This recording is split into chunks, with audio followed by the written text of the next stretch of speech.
ቆይ ምንድነው ነገሩ? ምን ይታወቃል ወንድሜ? እንደ ወታደር ሳሎን ቤት ተሰብሰቡ፣ በተጠንቀቅ ጠብቁ ተብለናል። ይኸው ግን እሺ፣ ጸጥታ ጠበቅ። እሺ፣ ጸጥታ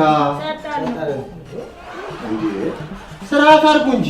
ቆይ አንተን አይደል ሁላችንንም ዞር የጠራህን? የጠራኋችሁ እርግጥ እኔው ና ነኝ። እንደዛ ከሆነማ ለምን እንደተጠራ ንገረን። እኔ ምን አውቃለሁ ብላችሁ ነው? ጥራ ተባልኩ ጠራው። ያው ምን ለማለት ፈልጎ ነው? ትዕዛዙ የመጣው ከቤቱ አባወራ ነው ለማለት ነው። አሃ እንደዛ ከሆነስ ይሁን። ምክንያቱም ማሚዬ የበላይ አካልን ለምን እንዴት ብሎ መጠየቅ ይከብዳል። እንደዚህ አይነት ባህል እኮ ገና አላዳበርንም። ውይ ተመስገን። እኔ ስራ ስለሌለኝ የበላይ የሚባልና የሚያዘኝ አካል ስለሌለኝ እድለኛ ሰው ነኝ። ጭራሽ ብለሽ በስራ አጥነትሽም የምትኮሪበት ዘመን ላይ ደረሽ። እሺ ጸጥታ፣ አንዴ ጸጥታ። አባወራው ጋሼ እየመጣ ነው እና ምን እናርግ? እያሸበሸበን እንቀበል?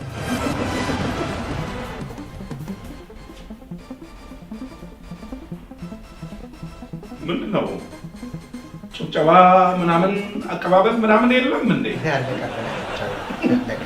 ከመኝታ ቤት እኮ ነው የመጣው አባባ። ከሩቅ አገር እንደመጣ እንግዳ ራስን ታያለህ እንዴ? ተውት፣ ግድ የለም። ለማንኛውም አመሰግናለሁ። ውድ የዘሩ ሞላ ቤተሰቦች እንደምን አላችሁ? ደህና ዘርዬ። ዛሬ የተሰባሰብነው እጅግ የላቀና ይህንን የተወደደ ቤተሰባችንን አንድ እርምጃ ወደፊት የሚያራምድ ሰስፔንስ ውይ የተለማመድኩት ሁሉ ጠፋኝ። ለማንኛውም ዛሬ የተገናኘነው አንድ ታላቅ የሆነ የምስራች ልነግራችሁ ነው። ምስር ብላ ዘርሽ። ውይ በጧቱ ምስር! ለዚህ ጉዳይ አዛልዬ ምስር ፈጽሞ አይመጥ ነው። እውነቱን እንደ ኪስ ሞቅ የሚያደርግ ነገር ከሆነ ሁለት ወይም ምላስ ሰንበር መብላት ነው። እንደው እንቁላል ነገር እንተተገኘ በቃ ባቢ ስጋ ብላ። አይገጥምማ። ለግጥም ነው እንዴ ተጠራ ነው? የጠራኋችሁ በአዲስ አበባ ከተማ በሚገኙ የአንደኛ ደረጃ የመንግስትና የግል ትምህርት ቤቶች ላይ የሂሳብ ትምህርት አሰጣጥን በተመለከተ ጥናት ሳደርግ እንደነበረ መቼም ሁላችሁም ታውቃላችሁ። ቃላት ይሄን እንኳን እኛ መላው አፍሪካ ያውቃል። መላው አፍሪካ ምን አለ አንዳንዴ እንኳን ብንቀደድ። በዛ ላይ የትኛው የአፍሪካ ሀገር ናት እኔ አልሰማሁም ብላ የምትቃወም? እስቲ አስጨርሱኝ። ጨርስ፣ ቀጥል ዘርዬ። ጥናቱን አጥንቼ የመፍትሄ ሐሳብ ጭምር አቅርቤ ፕሮጀክት ቀርጬ የሰጠሁት ድርጅት ፕሮጀክቱን ተቀብሎ በሚቀጥለው ዓመት በተግባር ሊያውለው ተስማምቷል። በጣም ደስ ይላል። ጀግና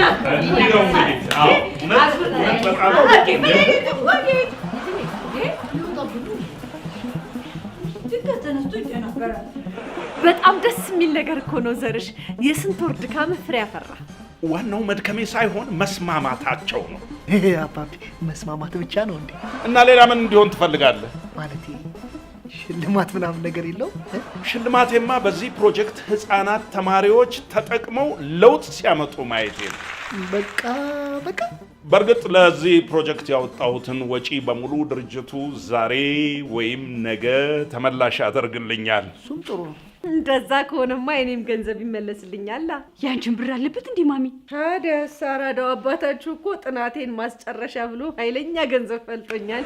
እስቲ በሱም ጉዳይ ላይ ጥናት አደርግበትና ውጤቱን አሳውቅሻለሁ። እሺ ይሁንልህ። በነገራችን ላይ ለጥናቱ መደበኛ ክፍያ ድርጅቱ ይከፍለኛል እኮ። ሽልማት ነዋ።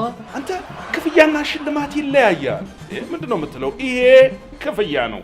ሽልማቱ ደግሞ የአንድ ወር ወጪን ድርጅቱ ችሎ ሽርሽር ዱባይ ናም አብሮ ሄዳል። ዘሩ ቀለጠ። አንተ እኔ እኮ የምሄደው ለሩጫ አይደለም እኮ ዱባይ። እኔን እኮ ነው ያሉት አንቺን አይደለም።